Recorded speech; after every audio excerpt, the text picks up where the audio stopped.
Assalamualaikum warahmatullahi wabarakatuh. Perkenalkan, nama saya Zagar Gifari dengan NPM 2404 1010 253.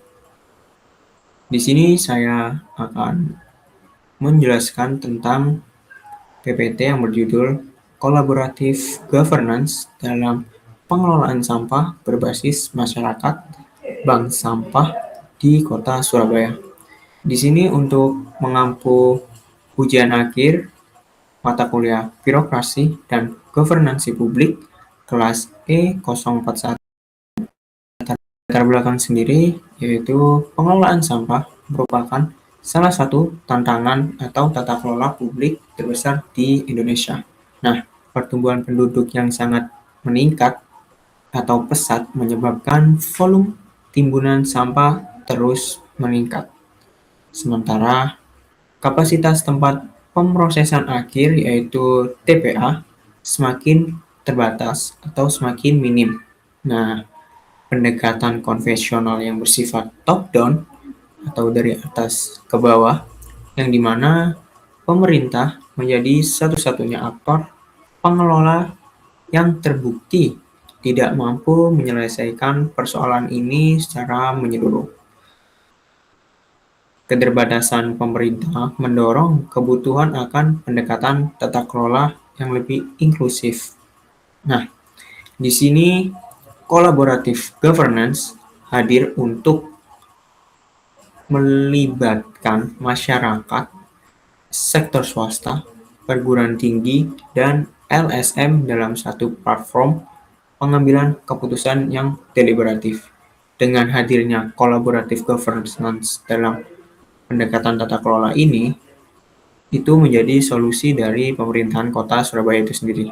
Nah, kota Surabaya ini menjadi salah satu pionir atau pencetus penerapan model ini melalui program bank sampah yang telah berjalan sejak 2012 hingga saat ini.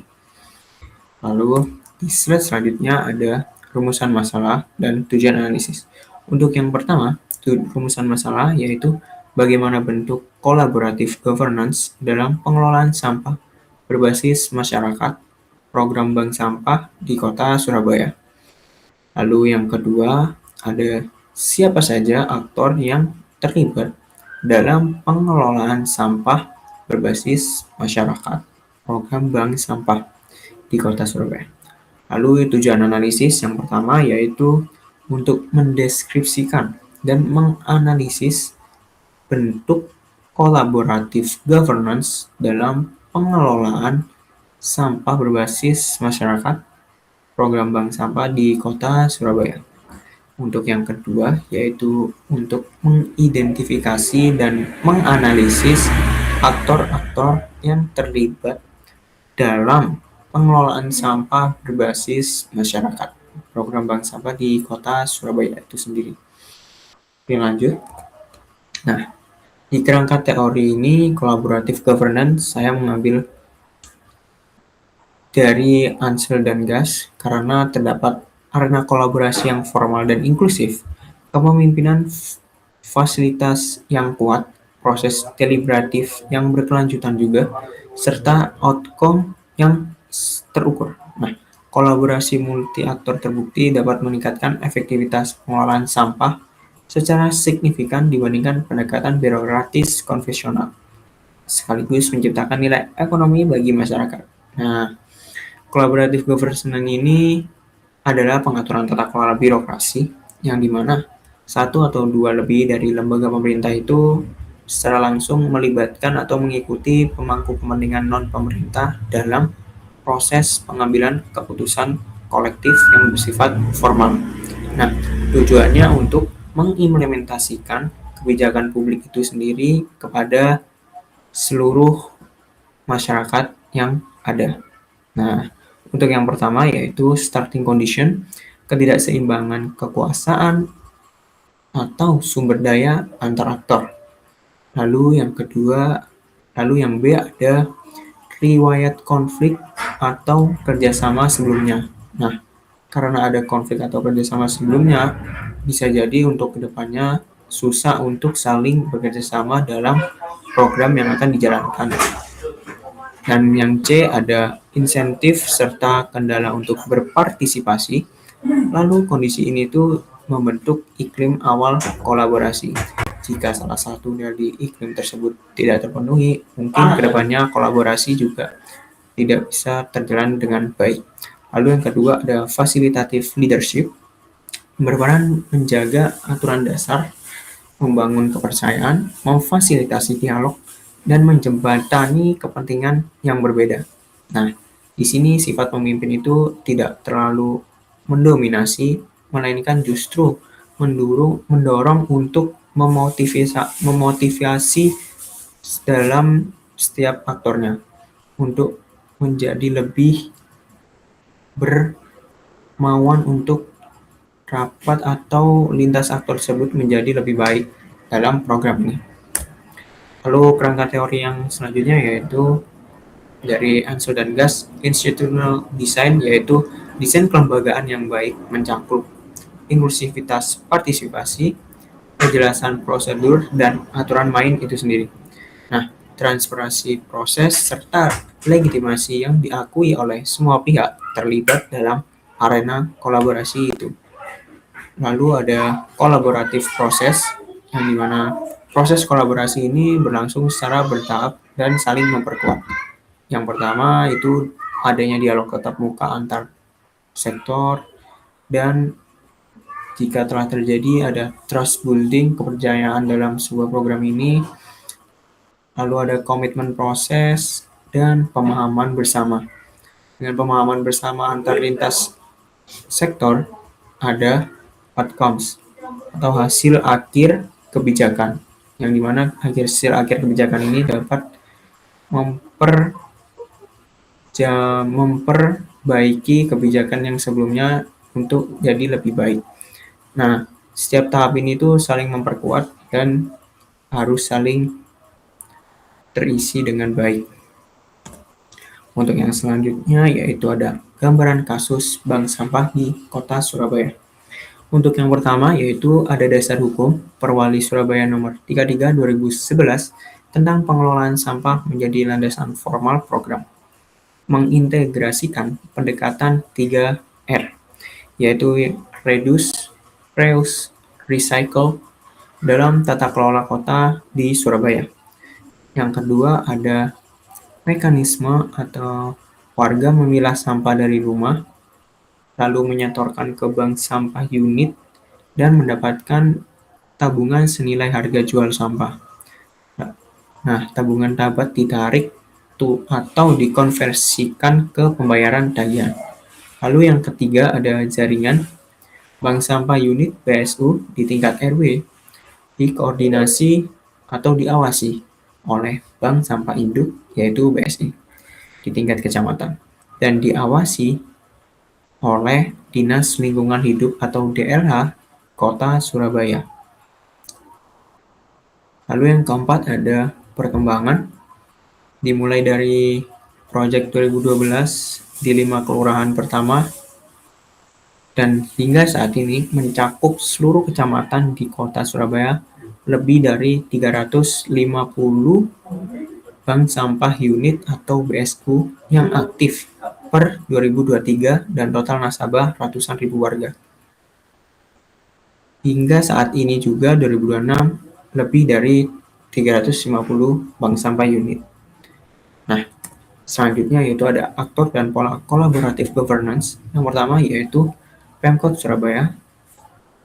Jelas di sini Pemkot Surabaya sebagai penanggung jawab dan fasilitator utama yang menerbitkan Perwali nomor 33 2011, menyediakan infrastruktur TPS 3R, reduce, reuse, dan recycle tadi, dan BSU bank sampah induk, armada pengangkutan sampah, dan anggaran operasional tahunan. Lalu yang kedua ada komunitas dan kader lingkungan. Pengelola bank sampah unit ini di tingkat RW bertugas menerima setoran sampah, menimbang, mencatat tabungan nasabah, dan menjadi agen sosialisasi partisipasi warga. Yang ketiga ada sektor swasta dan industri daur ulang. Off-taker sampah terpilah lalu membeli sampah dari bank sampah induk. dari pihak swasta, memberikan nilai ekonom pada komoditas daur ulang, dan berkontribusi melalui program CSR perusahaan. Lalu yang keempat ada masyarakat dan media lokal, mengontrol sosial dan menyebarluaskan informasi program bank sampah ini, dan juga masyarakat ikut memantau kinerja bank sampah ini baik atau buruk untuk kedepannya, dan memberikan tekanan sosial terhadap perilaku pembuangan liar di lingkungan kota Surabaya ini. Nah, selanjutnya analisis kolaboratif governance menurut Ansel dan Gas. Yang pertama yaitu starting condition. Awalnya terdapat konflik sektor formal dan pemulung yang terancam. Lalu program ini itu dengan adanya ini mengintegrasikan kepada pemulung sebagai mitra bank sampah masyarakat, serta memberikan akses legal dan insentif ekonomi sehingga ketidakseimbangan yang awalnya dari pemulung berhasil dikurangi oleh pemerintah kota Surabaya. Lalu yang kedua ada facilitative leadership. Wali kota Surabaya itu berperan sebagai pemimpin yang fasilitatif atau memfasilitasi secara langsung turun ke lapangan dan membangun kepercayaan dengan komunitas, mendorong dialog terbuka lintas sektor, dan menjadi simbol komitmen pemerintah pada program ini. Yang ketiga ada institutional design.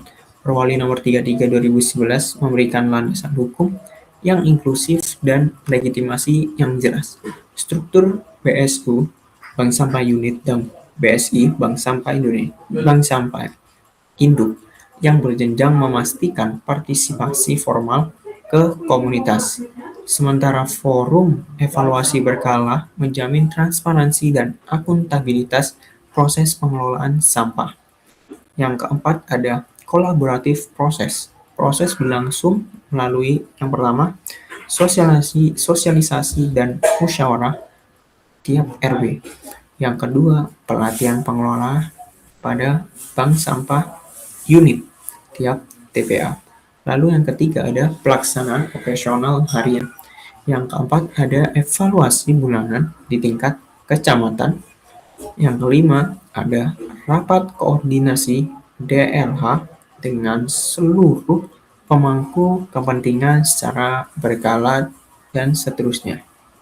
Nah, lalu hasil dan analisis implikasi kebijakan program bank sampah ini memenuhi seluruh kriteria kolaboratif governance menurut Ansel. Nah, yang pertama yaitu penguatan regulasi. Perlu revisi perwali untuk mempertegas peran dan kewajiban sektor swasta serta mekanisme sanksi bagi industri yang tidak berkontribusi pada pengelolaan sampah ini. Yang kedua ada inovasi insentif, pengembangan platform digital nabungan yang terintegrasi e-bank sampah yang dapat diakses oleh seluruh warga Surabaya melalui aplikasi mobile. Dengan ini meningkatkan transparansi dan jangkauan program ini mencakup seluruh di kota Surabaya.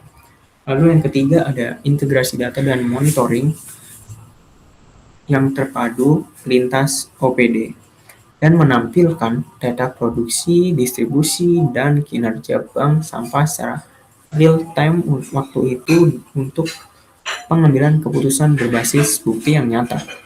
Dan keempat adalah capacity building sistematis, program pelatihan berjenjang bagi pengelola bank sampah unit dengan kurikulum standar yang dikembangkan bersama perguruan tinggi, disertai disertifikasi kompetensi pengelola bank sampah itu sendiri.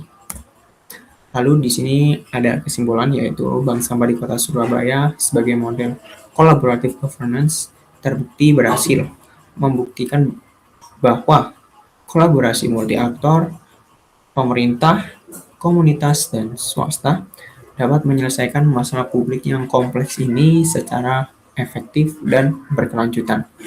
Keberhasilan didasari oleh 3 pilar utama yaitu desain kelembagaan inklusif melalui Perwali nomor 33 2011, dan kedua ada kepemimpinan fasilitatif yang membangun trust lintas aktor atau pemimpin yang memberikan kepercayaan antar aktor.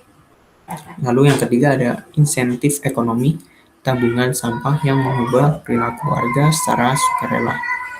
Lalu ada hambatan utama yang perlu diatasi, koordinasi lintas OPD yang belum optimal, dan kesenjangan kapasitas pengelola bank sampah unit dan ketergantungan pada fluktuasi harga pasar komoditas daur ulang yang rentan terhadap dinamika ekonomi global saat ini. Rekomendasi untuk kedepannya yaitu Surabaya perlu mengembangkan platform data terpadu, memperkuat regulasi kemitraan swasta, dan mereplikasi model ini ke kota-kota lain di Jawa Timur. Surabaya sudah menjadi contoh yang baik. Ada provinsi yang ada di Jawa Timur sebagai strategi nasional pengelolaan sampah berbasis kolaborasi. Dan untuk referensinya di sini saya ada 7 referensi seperti ini. Dan sepertinya sudah selesai untuk pemaparan saya. Nama saya Zaki Al-Ghifari, NPM 24041010 253. Sekian presentasi dari saya. Wassalamualaikum warahmatullahi wabarakatuh. Terima kasih.